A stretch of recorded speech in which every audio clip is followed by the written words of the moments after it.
بسم الله والصلاة والسلام على حبيبنا رسول الله عليه أفضل الصلاة والسلام. وصفتنا لنهار اليوم وصفة المشوك بحلوة الترك، راح يجيكم الطري وبنين ومشرب في نفس الوقت، يعني وصفة راح كيما نقولوا ما تزيدوش تستغنوا عليها. كيما راكم تشوفوا يعني يخرج ما شاء الله. نروحوا للمكونات. للتزيين عندنا لي سيغيس كونفي، عندنا كاوكاو إيفيلي أو لوز إيفيلي، وعندنا بياض البيض ولي كيسات. هذا للتزيين. والوصفة تاعنا تاع العجينة تاع المشوك تاعنا نحتاج 100 غرام كاوكاو محمص ومطحون، لافاني، حلوة الترك 40 غرام، السكر الناعم 20 غرام، و2 صفار بيض، وبياض البيض نخلوه للتزيين.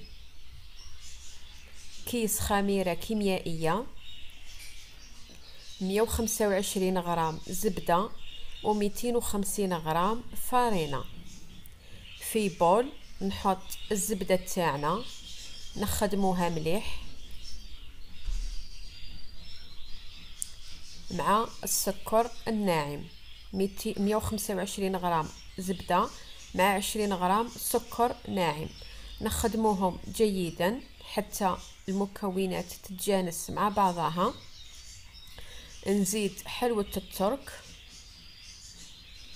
ثاني حتى حلوة الترك تدخل كامل مع الزبدة والسكر حتى المكونات يتجانسوا مع بعضهم. بعد ما نخدموا المكونات السابقة مليح نزيد دروك صفار البيض تاعنا ثاني نخدموه مليح حتى يدخل كامل في المكونات الأولى، يعني كل حاجة نعطوها الوقت تاعها. بهذه الطريقة كما راكي تشوفي حتى يعني تتجانس المكونات. نزيد الآن الكاوكاو اللي كنا محمصينه وطحناه 100 غرام، ندخلوه ثاني في المكونات.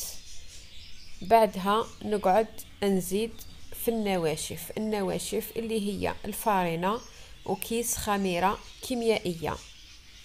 كما تعرفوا كاين الفارينة اللي تشرب، كاين الفارينة اللي ما تشربش.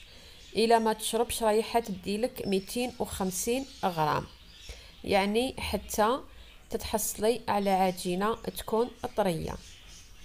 ودايما يعني ما تنسوش الفارينة مع الخميرة، دايما يليق نصيرهم باش يدخل فيهم الهواء، يعني الفارينة ريحة تخفاف شوية. نكمل بهذه الطريقة حتى نتحصل على عجينة تكون طرية كما راكم تشوفوا. وكما تعرفوا يعني العجين دايما ما نعجنوهش، نلموه فقط بنفس الاتجاه كشغل راكم تخدموا بالبيترا. كما راكم تشوفوا يعني بنفس الاتجاه حتى تشوفوا الخليط تاعكم متلم ولا وحده ينقلع من البول.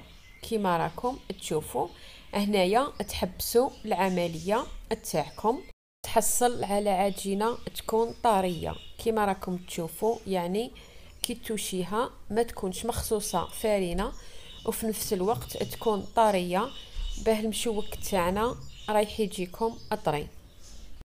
بعد ما تكون العجينة تاعنا ارتاحت الآن نشكلوها كريات صغيرة، يعني نتيا والحجم اللي تبغيه. انا درتهم كريات حوالي 20-25 غرام، واللي تبغي الحبة كبيرة دير 30 غرام. لا ما ننساو فيها كيس خميرة كيميائية، حبة المشوك راه رايح يتضاعف الحجم تاعها، لذا يعني نفضل ما تكونش الحبة كبيرة بزاف، تكون متوسطة.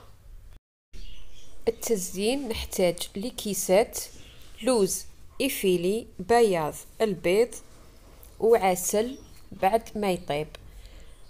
كما راكم تلاحظوا نحط كامل الحبات تاع المشوك تاعنا في بياض البيض. بعدها نحط اللوز إيفيلي تاعنا في كيس باش يعني يجيكم سهل للخدمة تاعو. نتأكد باللي اللوز الإيفيلي كامل يعني ادى الحبة، يعني تغطات كامل الحبة تاعنا جيدا. بعدها رايحين ندير ثقب صغير فقط، ونحط حبة السوريز كونفي تاعنا في بياض البيض، ونزين الحبة تاعنا كيما راكم تشوفوا، ونحطوها في الكيسات الطيب. بعد ما يطيب المشوك ويدي حقه في الطياب، تكون عندنا العسل باردة. غير نخرج المشوك من الفور نعسلو مباشرة قيس مغرف تاع قهوة. هذه هي النتيجة النهائية بعد ما طاب وعسلناه. راني حليت لكم حبة باش تشوفوا، يعني يخرج حتى للقلب معسل وطري ومقرمش في نفس الوقت. وصفة ما شاء الله تبارك الرحمن، ماكمش رايحين تستغناو عليها بنا ذوق وشكل.